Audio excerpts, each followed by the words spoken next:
Terima kasih bagi yang telah menonton video ini. Saya mohon agar jangan lupa share subscribe, bagi Anda yang ingin mau belajar, mendalami ilmu pengetahuan dalam permainan catur. Sebagai ilustrasi kita akan menyajikan sebuah keterangan dari orang-orang yang tidak bertanggung jawab, yang hanya bisa menyesatkan penggemar dunia catur. Dimulai dengan pion E4, pion E5, gajah C4, kuda C3, kuda F3, lalu kuda F6 pembukaan Italian game, lalu kuda G5 kurang akurat, lalu ada yang menyarankan dari channel sebelah menerapkan gajah C4, sangat tidak mendidik. Sudah jelas-jelas kalau gajah C adalah blunder yang sangat fatal.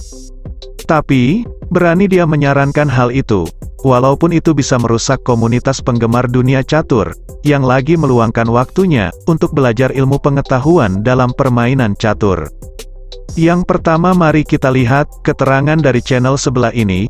Berlanjut kuda kali pion, lalu gajah kali pion, raja kali gajah, kuda kali pion skat raja E1, menteri H4 skat raja F1 menteri F2, lalu kita skat mat. Inilah namanya jebakan konyol.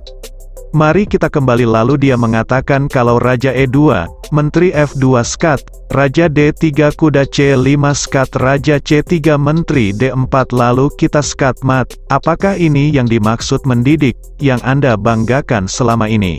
Pantas aja, pengikut dia semakin bodoh, udah bodoh malah disuruh lagi untuk subscribe di channel yang menyesatkan itu. Itulah Indonesia menyebarkan hoak nomor 1, korupsi jangan ditanya, sudah langganan tetap.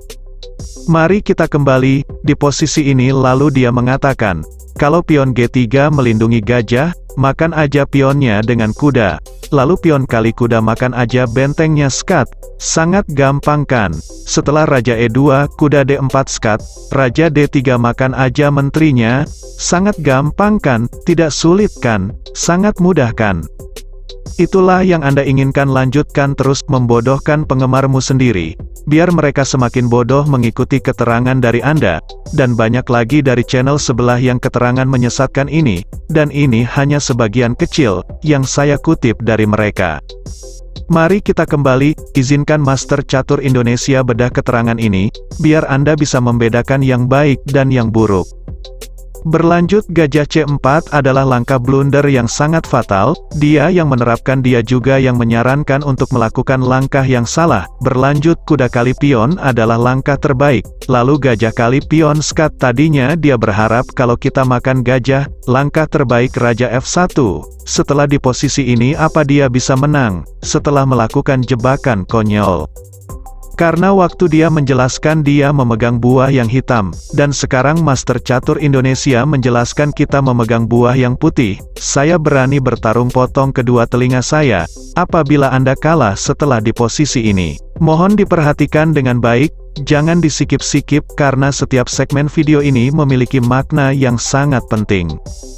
Contoh kalau kuda kali pion, jawaban sederhana kuda kali menteri, benteng F8 ancaman skat, benteng F8 ingin berusaha menyerang kita di jalur F, setelah melakukan pengorbanan konyol, itu tidak berlaku bagi pengikut Master Catur Indonesia. Berlanjut harus dibalas menteri E2, gajah H4 skat, langkah terpaksa raja G1, kalau gajah F2 skat raja F1, kalau gajah lagi-lagi kembali ke H4 dia ingin berharap remis. Barulah kita jawab kuda F7. Karena dia memaksa raja kita untuk masuk. Kedua kalinya ke G1, harus dibalas kuda F7 sehingga kita mempunyai tempo untuk melakukan langkah yang lain. Berlanjut kuda D6 mengancam gajah dan sekaligus mengunci kuda F. Barulah raja ke G1 setelah kita mengunci jalur F, menutup benteng menguasai jalur F. Berlanjut kalau kuda kali gajah, menteri kali kuda, gajah sekaligus mengancam gajah, lalu gajah F6 kuda D6 karena kuda tidak dapat dibendung lagi, pion kali kuda, lalu kuda C6 tentu, semua harapan pengorbanan lawan, telah menjadi bubur ayam, lalu dicampur dengan Ajinomoto, tentu harapan dia berakhir di sebuah kuali.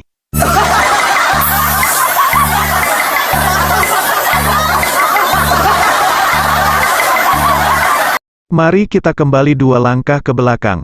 Kalau benteng kali kuda tentu aja menteri kali gajah. kalau kuda D4 ingin membuat kita tewas, karena ancamannya kuda ke E2, harapan yang sangat bodoh, tentu aja akan dibalas kuda C3 menjaga petak E2. Tentu harapan kuda mau ke petak E2 gagal total, hanya dengan jawaban sederhana. Kalau lawan beralih pikiran karena petak E2, sudah dicegah lalu melakukan kuda kali pion, sekaligus mengancam benteng, kuda B5 juga mengancam pion C. Kalau dia terburu-buru melakukan kuda kali benteng, kuda kali pion skat, langkah terpaksa Raja F8, lalu Menteri D8, malah dia tewas setelah melakukan pengorbanan konyol. Inilah akibat ketika lawan ingin menjebak kita, tanpa menempuh langkah yang lazim. Mari kita kembali 2 langkah ke belakang. Kalau benteng B8, dia tidak mau makan pion C, juga akan terjadi hal yang sama, kuda kali pion skat. Raja F8 Menteri D8, dia harus tewas untuk keberapa kalinya. Mari kita kembali 2 langkah ke belakang. Kalau pion D6 jawaban yang berbeda, Menteri H5, ancaman skat dan sekaligus mengancam kuda. Berlanjut gajah D7 kuda kali pion skat, Raja F8 lalu Menteri kali kuda. Tentu hanya orang goblok yang tidak bisa menyelesaikan permainan ini sampai akhir. Mari kita kembali, di posisi ini tadi sudah kita lihat. Kuda kali pion, gimana kalau dia menyelamatkan menterinya terlebih dahulu, langkah sederhana kuda kali benteng.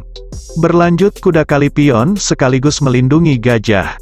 Pion D3 mengancam kuda-kuda menghindar. Lalu gajah kali pion skat, Raja D8 barulah raja kali gajah, pion D5 membebaskan jalan bagi gajah. Langkah penting pion G3 gajah G4 mengancam menteri dan sekaligus mengembangkan perwira. Menteri D2 Raja D7, gajah H3 mengancam menteri. Langkah terpaksa Menteri D8 sekaligus mengancam kuda. Langkah penting benteng F1 Menteri kali kuda Raja G1, dan posisi kita dalam keadaan stabil, dan kita juga unggul 1 perwira tanpa kompensasi apa-apa. Mari kita kembali. Di posisi ini tadi sudah kita lihat gajah G5, gimana? Kalau kuda G5 skat, Raja E1 Menteri F6 ancamannya skat. Jawaban sederhana benteng F1 berbalik mengancam menteri, Menteri H4 skat pion tutup, Menteri kali pion lalu Menteri F3, dan kita menguasai jalur F, yang sangat penting sehingga lawan tidak bisa melakukan serangan konyolnya lagi, apalagi yang bisa ditempuh lawan setelah di posisi ini, semua langkah-langkah yang kurang relatif. Contoh, kalaupun masih dilanjutkan kuda D4 mengancam menteri, gajah G5 skat Raja D7 lalu Menteri kali pion, malah dia yang tewas setelah melakukan pengorbanan konyol. Mari kita kembali selangkah ke belakang. Kalau kuda tutup juga akan terjadi hal yang sama. Gajah kali kuda skat, pion kali gajah langkah terpaksa. Raja D7 langkah pengorbanan gajah E8, barulah ini. Namanya pengorbanan yang harus terjadi mau tak mau harus terjadi, tidak seperti yang diterapkan Simonyong itu. Berlanjut Raja kali gajah Menteri F7 skat, Raja D8 Menteri kali pion skat, Raja D7 benteng F7 skat. Langkah terpaksa Raja D8. Lagi-lagi langkah pengorbanan benteng F8 skat. Kalau Raja kali benteng tentu aja Menteri F2 dan dia harus tewas. Kalau Raja E7 Menteri D8 skat, setelah Raja E6 benteng F6, dan dia selamat jalan di dunia akhirat. Itulah keterangan dari orang-orang yang tidak bertanggung jawab. Mungkin Anda setelah melihat ini Anda baru sadar. Kalau langkah yang disarankan dari channel sebelah, kalau itu adalah langkah blunder, sangat tidak mendidik. Anda boleh cek perbedaan langkah-langkah keterangan dari channel Master Catur Indonesia, di sebuah browser atau di sebuah komputer.